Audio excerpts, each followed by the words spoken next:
Hi, my name's Emma, and let's talk spooky stuff. With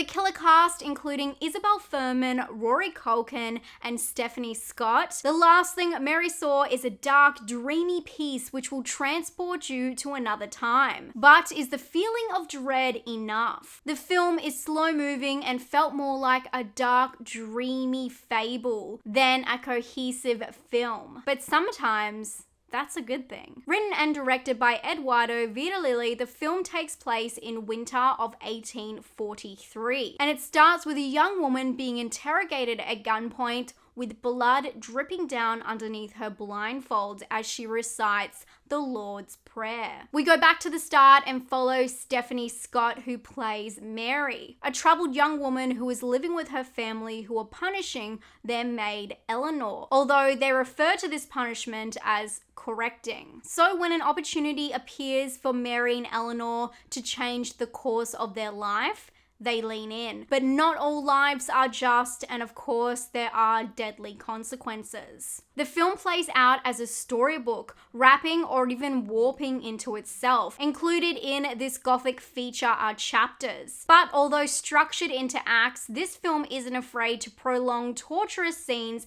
that slowly paint the picture of the family's demons, and then herd the audience into small moments of full tension. If you're looking for a cohesive, cut and dry story, this is probably not the best option for you.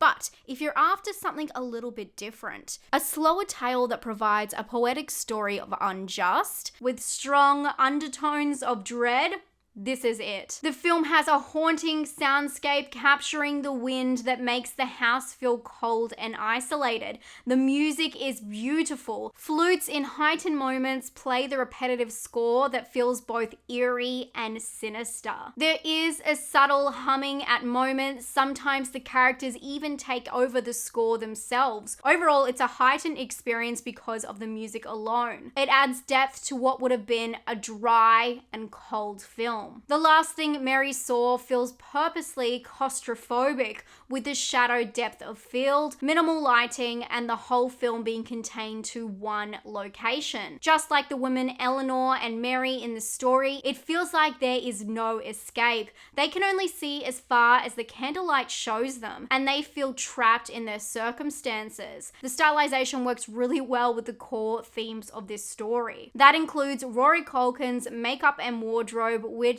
is very surprising, very dark, and signals pure evil. I was expecting Rory Culkin's character, titled The Intruder, to appear earlier in the film, but he only first appears halfway through. Rory Culkin plays a ruthless character whose dialogue is daring and strong. His impact on an already damning tale is one that throws off the balance, but in a particularly cruel way, highlighting another family's sickness, his own, as he recites his own correction and how this nurtured his wickedness. His monologue is beautiful. The last thing Mary saw leaves you wondering if you allow the people around you to consume you with hatred for yourself, for the way you were naturally born, for who you are, does evil become you?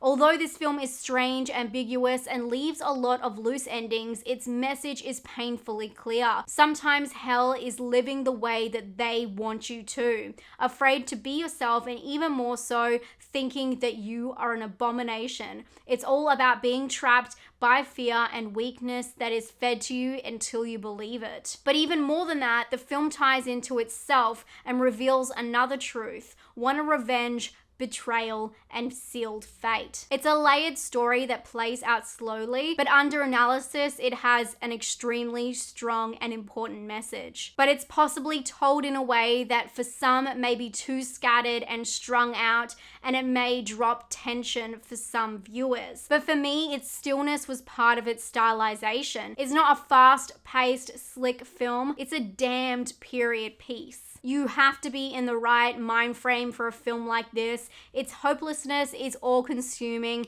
and it feels like an ongoing saga, unwilling to peak for its audience, never letting them off the hook to release the tension. Don't expect a roller coaster with this one. It's not a twisty, fun ride. It's a constant tone of cruelty. There are a few bumps here and there, don't get me wrong, but it doesn't deviate. It's a film that transports you to another time, and when the credits roll, you'll be glad to be as far away from 1843 as possible, somewhere you can escape. I'm not gonna lie, I watched this film twice to really get to the core of the message. The first time I watched it, I was trying to understand what it was trying to say with its structure. As I said, it kind of warps into itself, and I think you just have to allow that to happen and be really mindful that that's going to be a bit confusing when you watch it, but it does come together in the end. As I've said, it's a slow story, so if you're not into slow films, this one is not for you.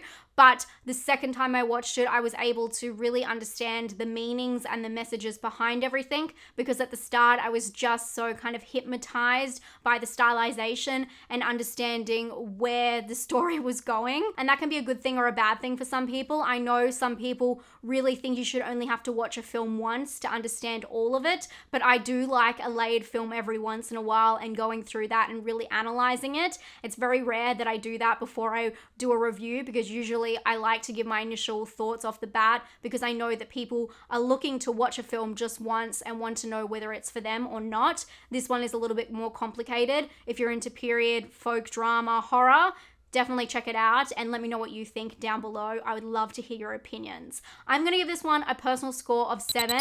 Just know it's for a particular audience, and it just so happens I really liked the messaging in this story, and of course I love Rory Culkin, anything he's in, but I loved his monologue in this film. It made it for me. It was really interesting how his character really threw off the balance of the film. I thought that was really well done. Originality, I'm going to give it a 7. Again, it warps into itself. It's very interesting the way it all plays out. It almost feels experimental in a way. And for scare, I'm gonna give it a 4. I don't think it's a scary film at all. There are a few moments that will catch you by surprise, but I don't think it's too scary. But I would love to hear what you have to say, of course. Leave all of your thoughts down below. I hope you found this interesting or helpful. My name is Emma. I'm also known as Spooky Astronauts here on YouTube, and I do videos every single week talking about horror movies and thrillers and giving you a lot of recommendations. If you did find this video helpful, give it a thumbs up, and I'd love to have you subscribe. I hope you're all doing very well. I can't wait to share with you my next video. It's gonna be a surprise. I'm very excited about it, almost jumping out of my skin. So make sure you're subscribed for that, and I'll see you then. Stay safe and stay spooky. Bye, friends. Hi, my name is Emma. What?